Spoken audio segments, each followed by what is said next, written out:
What's up, troops, and welcome back to GamersiNC. So we are going to talk about a product for your pinball machine. And you know, every so often a new mod comes out, and it basically can be a hit or it can be a miss. Now we're going to decide if Pin Stadium is a hit or a miss. And we're going to use this by Arnold back here. Last Action Hero. I want to say that I have not seen any other machine so far vis-a-vis their website or on YouTube of anyone else installing this kit on Arnold. So we're going to do that today and see how it looks.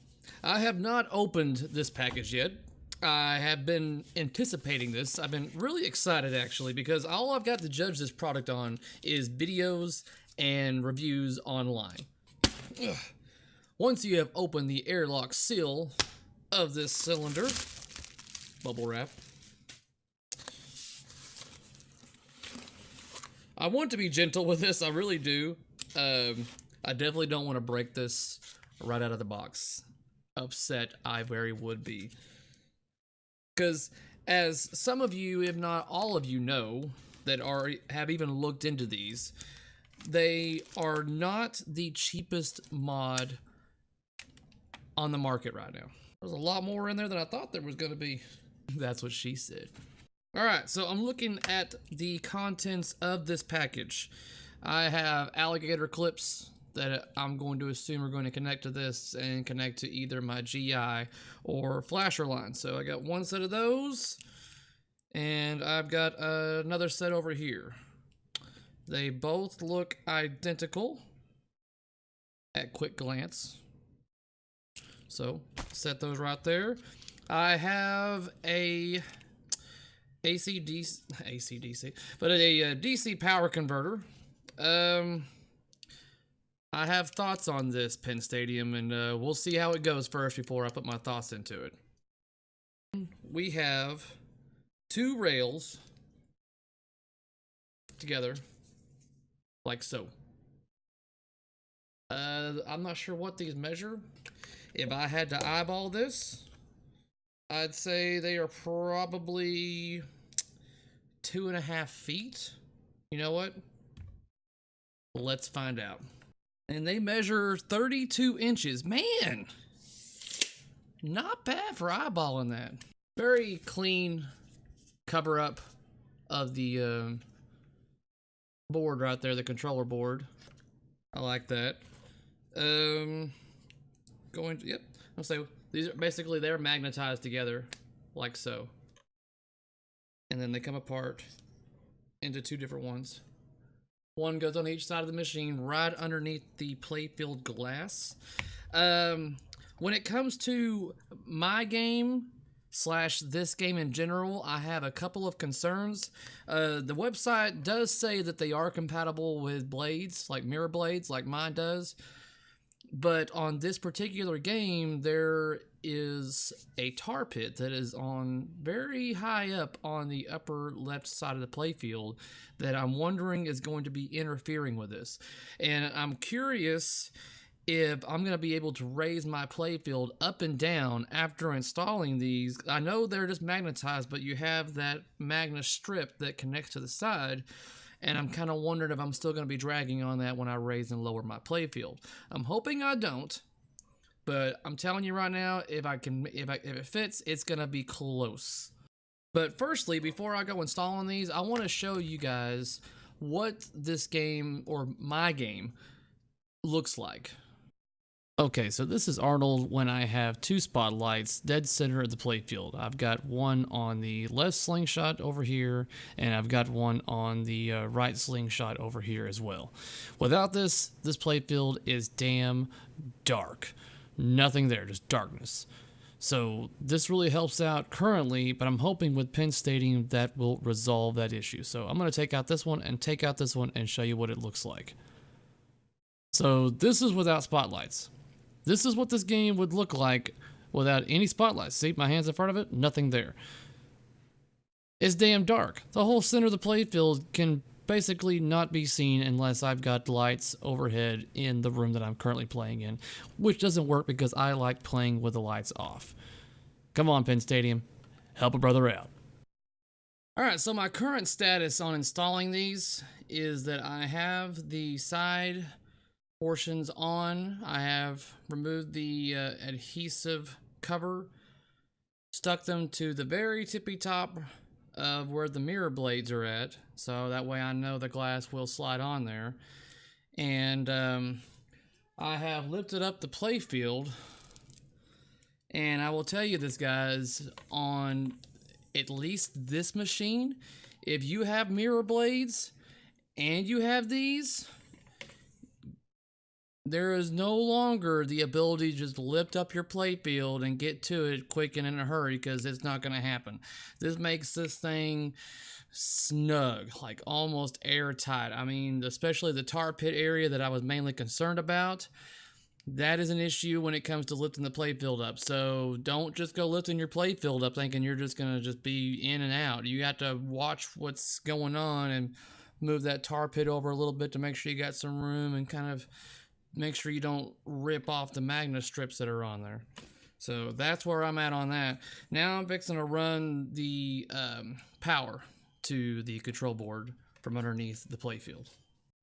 Okay, so I have now run the power to the service outlet. Now, at the beginning of this video, I did highlight that I had worries about the plug that they use for this device. And so now that I've experienced it, my concerns are still sort of there, but they're not completely, been resolved. What they did do that is good is that the plug is universal to go north or south. It doesn't matter. A lot of outlets will have, one prong being a little wider, so that way it can only go in one direction. You can't, go left or right or whatever, however you want to say it. The plug that they provide is universal to go both directions. So if that wasn't the way it was, I would not be able to use this plug. I would have to use like some sort of extension cable.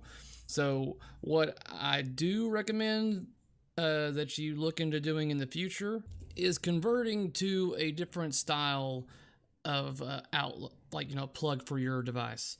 This will give it more universality. I'm not even sure if that's a word, but I'm going to use it. Universality. It will make it more universal to do the plug this way. I should be having a show for you right there that gives you an idea. Kind of like the way laptops work or consoles these days. You no longer have the wall wart that takes up so much space to where you can only utilize either the bottom plug or both of the plugs. So by switching to that kind of style of plug, that will give you a little more of a thumbs up from me, and probably from all the users that are looking forward to getting this. It's not a major issue. Like I said, you can either get you an extension cable or run this bad baby to an external arcade power supply, which is what I usually tend to do with my machines after I got them completely shopped out. Last Action Hero is kind of in the middle of that. He's not there yet. I'm not sure if they gave me an extra or what, but I've got 2 of these adapters. Like I said, both of them are identical. So that had me confused if I was supposed to be hooking up more than just a GI and flasher, if I'm supposed to be hooking up multiple flashers or controlled lamps or something like that to this. But it turns out that I'm guessing I've got an extra one for just in case purposes. So I don't need this. I'm going to throw this down right there, and I'm going to start hooking up flasher and GI. Alright, so another, I don't want to say gripe, but I'm trying to see if there is any instructions in here. There's not. So basically, I'm sure there's instructions online, maybe. It says easy install, plug, play, no tools, power, GI flasher, mount bar. So that's pretty much the simplisticness of it. But there's still like those 2 connectors. You have 1 and you have 2. One's for GI, one's for flasher, but whenever you're plugging it into the control board, it doesn't specify which port is which one's flashers, which one is GI. So I'm having to play the guessing game right now. I'm going to have to boot the game up and see if I've got them in the wrong ports. If need to be, then I'll just swap the wires around. Not a major inconvenience, but it would save a little bit on time slash questions if it was marked via sticker or something like that. That'd be helpful. All right, so just like I figured, they're hooked up backwards. So my UV glow is consistently going. Now, a lot of you might want that, but I don't want that. So I'm going to basically just swap the connectors from left to right, and it should be good to go. So I have now swapped them, and now that I've connected it and turned it on, I've got RGB going. So my GI is actually going now accordingly, and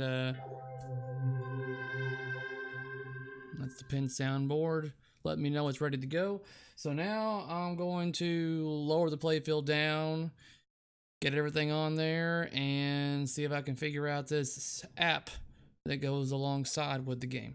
So creating an account was painless, simple and quick. I believe I found my kit over here.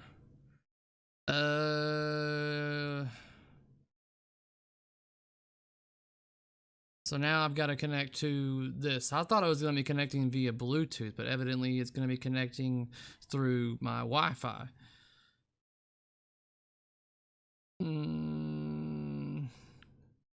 Good thing is that it sees wireless G connection. From what I can see so far, guys, for those that are purists and want the old-fashioned warm incandescent look, you can have that giant incandescent look all over this playfield. I've seen it whenever it's flashing through its colors every once in a while. I'm going to assume it's the yellow. And why did it not connect? Okay, so never mind. It does not support the 5G network. So let me go back and fix that. It saw it. It saw all my connections, but it can't connect to my the G connection. So let me change this. So after, I guess, attempting to connect to that wireless connection, it basically made itself a part of that, so I can no longer see the device. And it looks like I'm going to have to reset the lights to factory settings, and it tells me how to do that right here, how to restore factory settings. So luckily I don't have to lift up my playfield again to reset this thing. Evidently it's like a power cycle thing. It says to power it off and on, so that means all I gotta do is unplug and plug it back in, I'm going to assume, and that's what I'm going to do. Okay, so doing what I did with the plug-in, power cycling and everything, reset it to factory settings because now I can see it on the application again. This time, I'm not going to choose the G connection. I'm going to choose my basic 2.4G. Okay, so it's not connecting. Maybe I have to be on the basic connection as well. So let me try that. Okay, that was it. All right, so in order for me to control my Penn Stadium lights, which I don't think I'm going to be doing it very often, I'm going to have it on a setting and that's where it's going to be. But if I want to alter anything, I need to make sure I'm on the same wireless connection. So if you're like me and you have a dual band, a G connection, and a B connection, then you need to make sure that your device is connected to the B connection because it does not see G. Alright, so I can now name my device. I'm going to name it Last Action Hero, of course.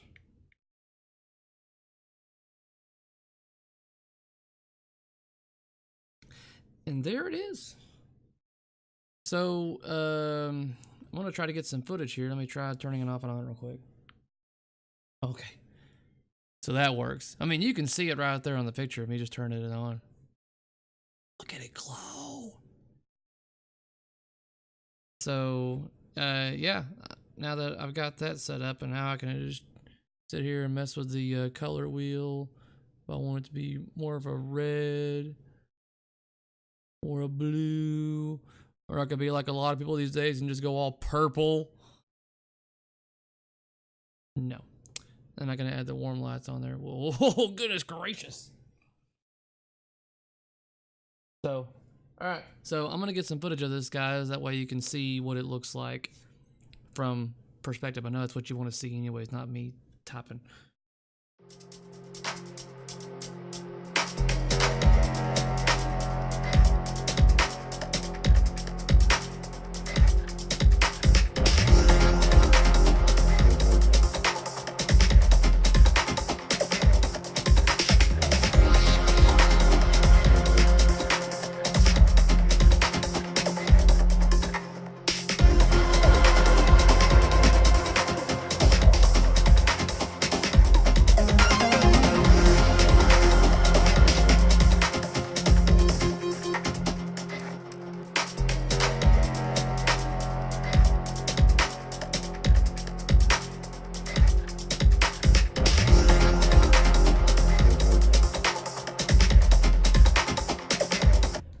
So I've been having some fun here playing with the color wheel and adjusting the brightness of the warm white opposed to other stuff. I'm fixing to go through here and play with this thing. I'm probably going to be up really late and I'm going to be really exhausted tomorrow at work.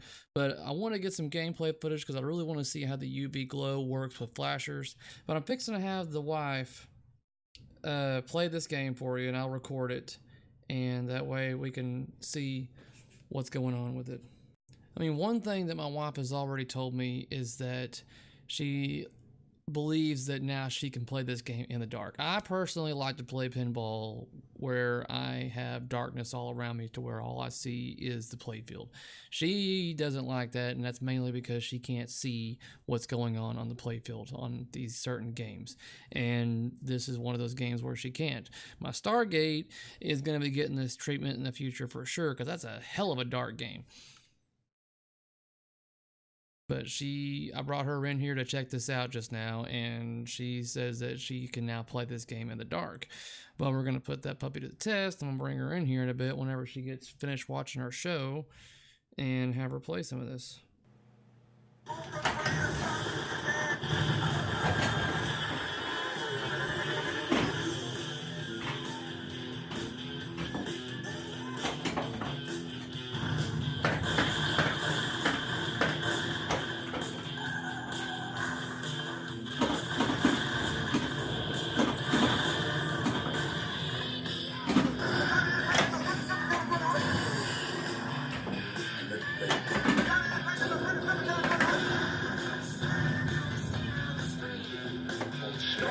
But if it goes down the outer ramps and screws me like that.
Fire missile. Yeah, you suck. Alright guys, so as you can tell, I probably should have been playing the machine because my wife was playing quite horribly that time. So, but that gives you a really good idea of what the Pin Stadiums can do for your game, but particularly, of course, this game. This game desperately needed it, and so now I've got some work to do. I've got to go remove all the damn spotlights that I have installed, and I'm probably going to use a different flasher bulb than the one I've currently got on there. But other than that, everything works in the package. It seems pretty solid. Just follow some of my little tips there about some of the things I came across when I was installing it and connecting it, and yours should be a pretty easy install as well. So far, great mod. I look forward to doing the rest of my lineup over the course of time. Like I said, definitely a lot of games need this, guys, and I know a lot of you are purists out there and like areas of your playfield to be dark, but I suggest you give this a shout and see what you think. Watch some more videos about certain games that you're wanting to put it on yours.